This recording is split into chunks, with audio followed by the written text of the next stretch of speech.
Are you guys interested in slim phones? Well, this is the Samsung S25 Edge. After being announced ages ago at the S25 Ultra launch, we have finally seen it.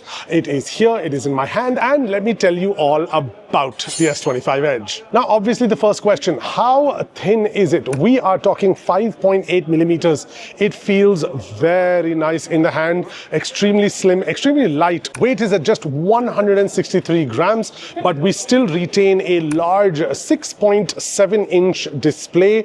On the front, we've also got something new called Corning Gorilla Glass Ceramic 2, which has been tested with 1 meter drops on concrete. That's what allows them to keep the entire phone so slim. We've got a titanium frame as well as Victus 2 on the back of the phone. Now, as far as the display is concerned, like I said earlier, it looks pretty nice, right? I like that it's nice and flat. On the brightness side, it is 2600 nits of brightness. Obviously, I can't show that to you very well right now, but I did check out a little video earlier, and listen, the colors were nice.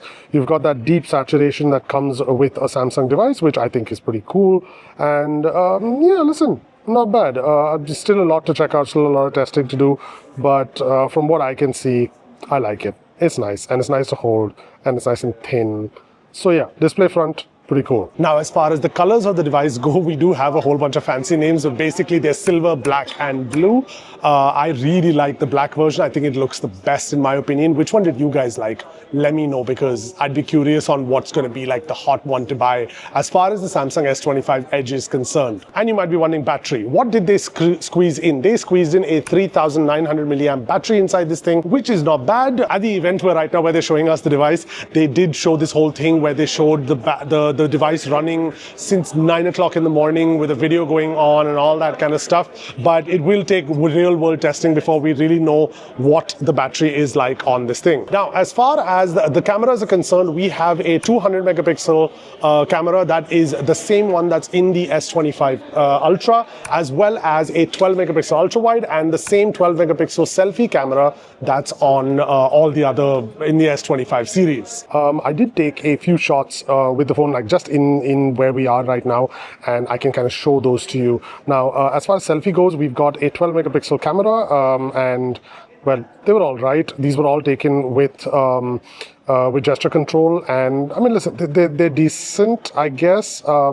There's not so much detail as far as my beard is concerned and stuff like that, but it's the same 12 megapixel that we've got on all the other sensors. Now, as far as the wide lens is concerned, this is one shot I took at 1x, as you can see. Yeah, again, good amount of zoom. I'm able to zoom in quite a bit. There's a decent amount of detail on those sofas as well. But when you take a 10x zoom, that's what it looks like. Nice, clear text, and Samsung kind of showing its prowess here as well. You obviously get other features. So, for example, you've got the whole AI thing whereby if you put your hand in front, it will detect your face and take that as well. So that's pretty cool. But apart from that, you do have other features which Galaxy AI shows off. So, for example, you've got Create. So, for example, if I were to select a few clips and I wanted to make a little movie or a GIF out of it, I could do that right over here.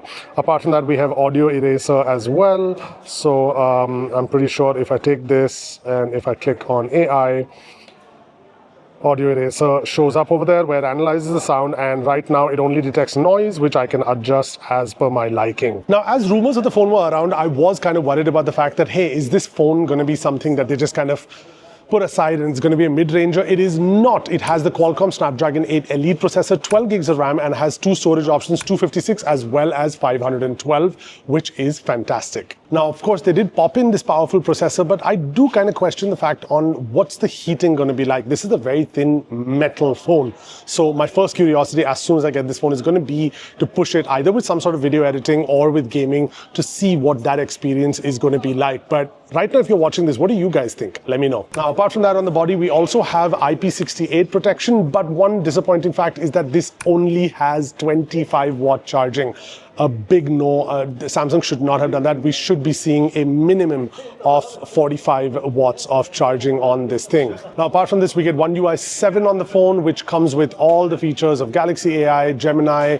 You get your video editing, you get your audio eraser, and you get 7 years of updates. And they were very clear to mention that it's not just 7 years of security updates, it's also 7 generational updates. So if there are multiple updates in a year, or one update takes too longer than the other, you'll still get 7 updates. So basically, buying this phone today could make it last up till about 2032. Not bad. Now, what about price?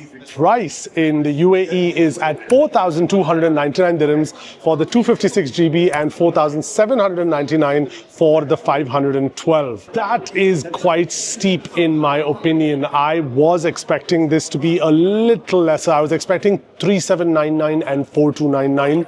Because in my personal opinion, what's the greed to buy this phone if it's going to be that expensive, right? Then you're primarily buying this because you very specifically want a slim phone, which this is. But yeah, it's a bit of a complicated one if you think about the price involved. Now, obviously, in no way, shape or form is this a review. This is just a very first look at the device with a bit of specs. The few things that I can tell you almost instantaneously are that it feels very nice in the hand. I do like the fact that we've got the hard edges over here, so that helps grip it. The screen is nice, 6.7 inches, that's big. But apart from that, yeah, I need to have the phone with me to get any sort of testing done. So let me know what you guys would like to know, and I will definitely look into it as soon as I have the phone for review. But until then, my name is Danesh. This is Dan Talks. Thank you very much for watching, and I'll see you hopefully in the review.